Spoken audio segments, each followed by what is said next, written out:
Hi, ഞാൻ സുരാജ്. ഞാനിപ്പോൾ പുതിയ തിയേറ്ററിൽ ഓടിക്കൊണ്ടിരിക്കുന്ന കുമ്പളങ്ങി നൈറ്റ്സ് എന്ന മൂവിയിൽ പ്രശാന്ത് എന്ന് പറഞ്ഞ ക്യാരക്ടർ ചെയ്തിട്ടുണ്ട്. ഷൈൻ്റെ ചന്ദ് പോയായിട്ട്.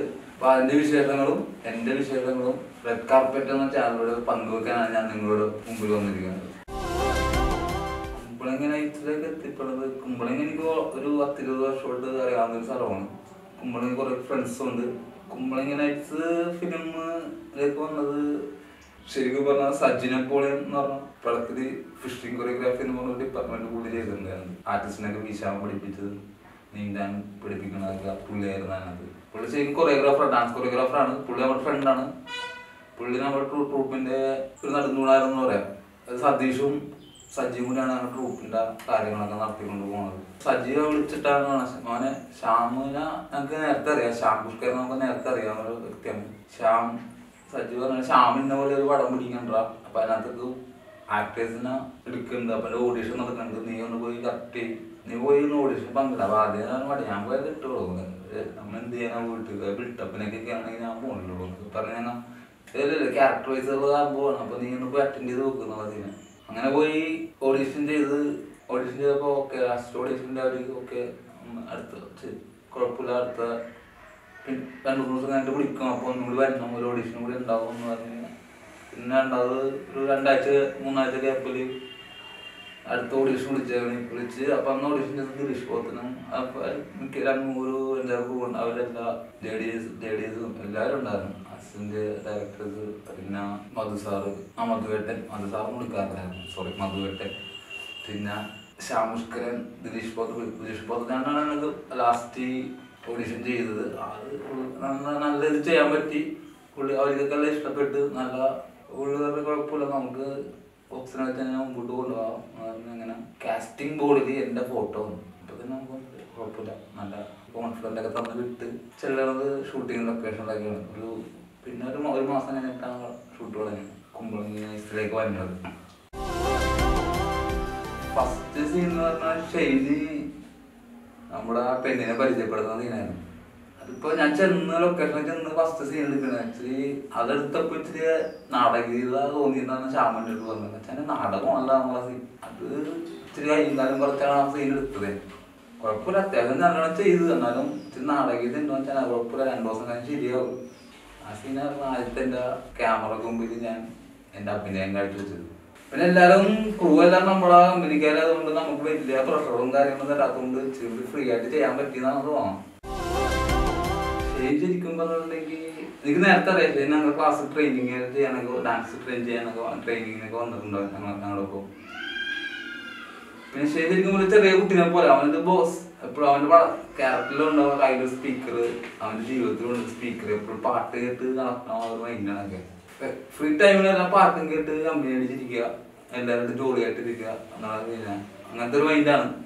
അവനായിട്ടുള്ള സീൻസൊക്കെ നമുക്ക് ശരിക്കും കൂട്ടുകാരന്മാർ തന്നെയായിരുന്നു. ഞാൻ വളർത്തിയത് അതുപോലെ അങ്ങനെ തന്നെയായിരുന്നു സെറ്റിലും കാര്യങ്ങളും.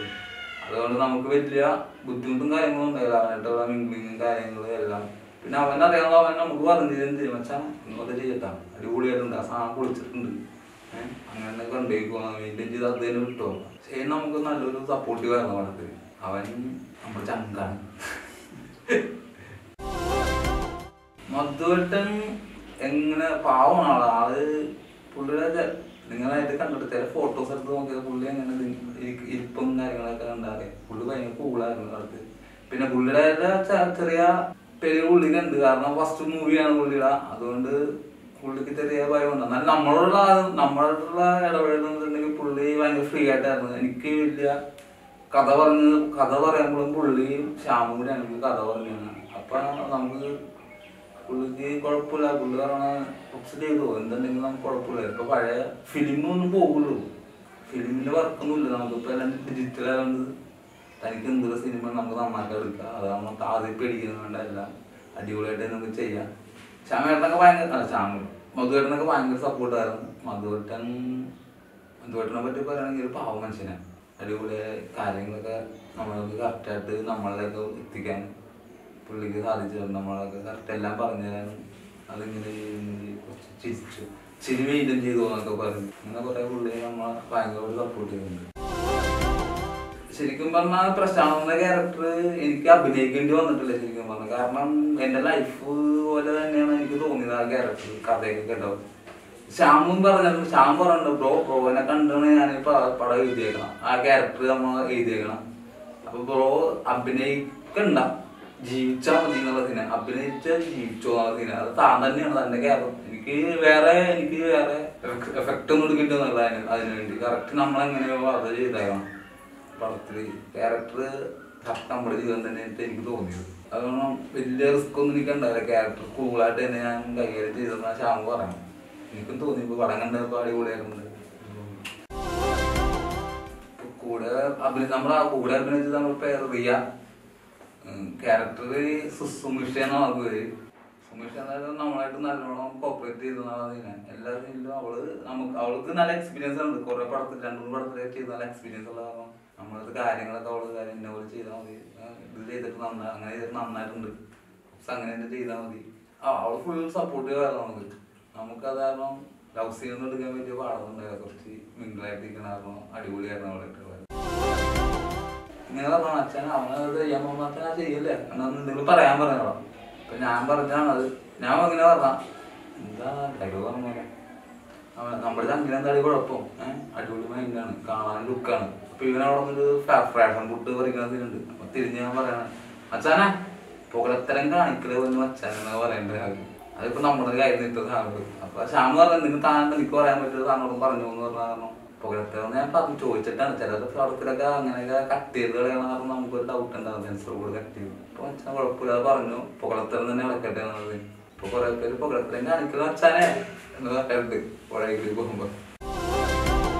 സൗത്ത് ഇന്ത്യക്ക് കുഴപ്പം എല്ലാവരോടും ആര് വന്നാലും എന്താണ് ഏതാണ് എന്നൊക്കെ ചോദിക്കണ മനുഷ്യനാണ്. അതായത് വലിയ ബാഹുലാക്ക് അത് സാധാരണ നോർമലി ഒരാളുടെ ഡെവലപ്പ് എങ്ങനെയാണുള്ളത് ആ വണ്ടി തന്നെ നടനാണ് ഞാൻ ഇത്രയും പടം ചെയ്ത് അങ്ങനത്തെ ഹെഡ് വെയിറ്റ് ഒന്നും ഇല്ലാത്ത മനുഷ്യനാണ്. ആര് വന്നാലും പുള്ളി സംസാരിച്ച് അവർക്ക് വേണ്ടി സെൽഫിക്ക് ആയിക്കോർത്തും മന്നാവില്ല, സെൽഫിയാണ് തോന്നുന്നത്.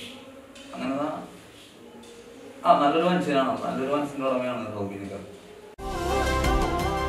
പടത്തിന് മുമ്പുള്ള ലൈഫ് എന്ന് പറഞ്ഞിട്ടുണ്ടെങ്കിൽ അപ്പോഴും എനിക്ക് കുറച്ച് ആൾക്കാരൊക്കെ എല്ലാവരും ഫ്രണ്ട്സ് എല്ലാവരും ഫ്രണ്ട്ലി ആയിട്ട് ഉള്ളതുകൊണ്ട് എല്ലാവരും നമ്മളെ ഭയങ്കര കാര്യമാണ്, എല്ലാവർക്കും ഭയങ്കര ഇഷ്ടമാണ്. എന്തെങ്കിലും ആർക്കും എന്തെങ്കിലും നമ്മ മുമ്പിൽ നിൽക്കാറുണ്ട്, മുമ്പിൽ നിന്ന് എന്തെങ്കിലും ചെയ്ത് കൊടുക്കുക. നമുക്ക് അങ്ങനെ മടിയൊന്നും ഇല്ലല്ലോ. കൂട്ടുകാർക്ക് വേണ്ടിയും നാട്ടുകാർക്ക് വേണ്ടി എന്തെങ്കിലും ചെയ്യാൻ നമുക്ക് മടിയില്ലാത്ത ആളാണ്. പിന്നെ പടത്തിൽ അഭിനയിച്ചിട്ട് നാട്ടിൽ കുറച്ച് നിലയിലേക്ക് വന്നിട്ടുണ്ട്. മറ്റുള്ളവർക്ക് ഭയങ്കര നമ്മളറിയാവുന്നവർക്ക് നമ്മളെ പശ്ചാത്തലം അറിയാവുന്നവർക്കൊക്കെ ഭയങ്കര സന്തോഷമാണ്. രക്ഷപ്പെടുന്ന പറയണം ഇതിൽ തന്നെ നീ പൊക്കും, നിനക്ക് പറ്റിയത് സിനിമയാണ്. ഡാൻസ് ആയിട്ട് പോയിട്ട് കാര്യം നിനക്ക് മനസ്സിലായില്ല, ഫിലിമായിട്ട് പൊക്കുന്നതാണ്. ഡാൻസ് കൂടെ ഉണ്ട് ഇവിടെ. ഇപ്പോഴുള്ള ലൈഫ് കുഴപ്പമില്ല, നമുക്ക് സന്തോഷമുണ്ടാകും. പുറത്തേക്ക് ഇറങ്ങുമ്പോൾ 10 പേര് നമ്മൾ തിരിച്ചറിയണം. പ്രശാന്ത് എന്ന് കുളിക്കുമ്പോൾ നമുക്ക് ഒരു കുളിര് കോരിട്ട പോലെ തോന്നാറുണ്ട്. ഫാമിലിനെ പറ്റുകയാണെങ്കിൽ വൈഫിന്റെ വീട് പാലക്കാടാണ്. പാലക്കാട് വടക്കാഞ്ചേരി മൂലംകോടാണ് ആളുടെ വീട്. പിന്നെ 2 പെൺകുട്ടികളാണ് എനിക്ക്. മുത്താർ ശ്രീലക്ഷ്മി, ഇടയ്ക്കുള്ള ശ്രീനന്ദ. വിനായകന്റെ ലുക്ക് ഉണ്ടോന്ന് ചോദിച്ചിട്ടുണ്ടെങ്കിൽ പലരും എൻ്റെ അടുത്ത് പറഞ്ഞു അച്ഛൻ നിന്നെ കാണാൻ ഒരു വിനായകന്റെ കട്ടൊക്കെ ഉണ്ടോ, നീ അങ്ങനെ അവനെ പോലെ തന്നെ ഇരിക്കണമെന്ന് പലരും പറയാറുണ്ട്. പക്ഷെ ഈ ഒരു കാര്യം യൂബിനുസ്തിന് പോയപ്പോൾ ഞാൻ വിനായകൻ ഉണ്ടായിരുന്നു ആ പടത്തില്. യൂബിനുസ്ത് അവിടെ പോയപ്പോൾ വിനായകനെ കണ്ടപ്പോൾ ഞാൻ പുള്ളിയെടുത്ത് വിനായകൻ്റെ അടുത്ത് പറയുന്നത് ഞാൻ ചേട്ടാ എല്ലാ കൂട്ടുകാരന്മാരും പറയണത് ഫ്രണ്ട്സൊക്കെ പറഞ്ഞത് ഞാൻ ചേട്ടനെ പോലെ ഇരിക്കണം. പുള്ളിയുടെ ഡയലോഗ് ഇതായിരുന്നു, നീ എന്നെ പോലെ അതെന്നെ നാണം കടത്തിലിട്ട പച്ചാനെ മാറി അവസ്ഥയുണ്ട്. അപ്പൊ അങ്ങനെ ഒരു അനുഭവം പുള്ളി തന്നെ കിട്ടിയത്. ഞാൻ ചേട്ടൻ നമുക്ക് ഇഷ്ടമാണ് പുള്ളിയുടെ ക്യാരക്ടർ. പുള്ളി പൊളിയാണെന്തോ അച്ഛന പകരം വെക്കാൻ വേറെ ആരുമില്ല എന്നാണ്. ആരൊക്കെ പോയാലും നിങ്ങളുണ്ട് പുള്ളിയുടെ ഇന്റർവ്യൂ പറയുന്നത്. ആരൊക്കെ പോയാലും നിങ്ങൾ ഇവിടെ തന്നെ ഉണ്ടാവും എന്നാണ് പുള്ളി. നമുക്ക് ഇഷ്ടമാണ് പുള്ളി കൂടുന്നതിൻ്റെ രക്ഷിക്കാത്തതാവും. തിയേറ്ററിൽ പോയി എല്ലാവരും കുമ്പളങ്ങി നൈറ്റ്സ് കാണണം. പടം എല്ലാവരും പോയി തിയേറ്ററിൽ പോയി കാണണം. നിർബന്ധിക്കുള്ള പോയി കാണണം. നല്ല പടമാണ്.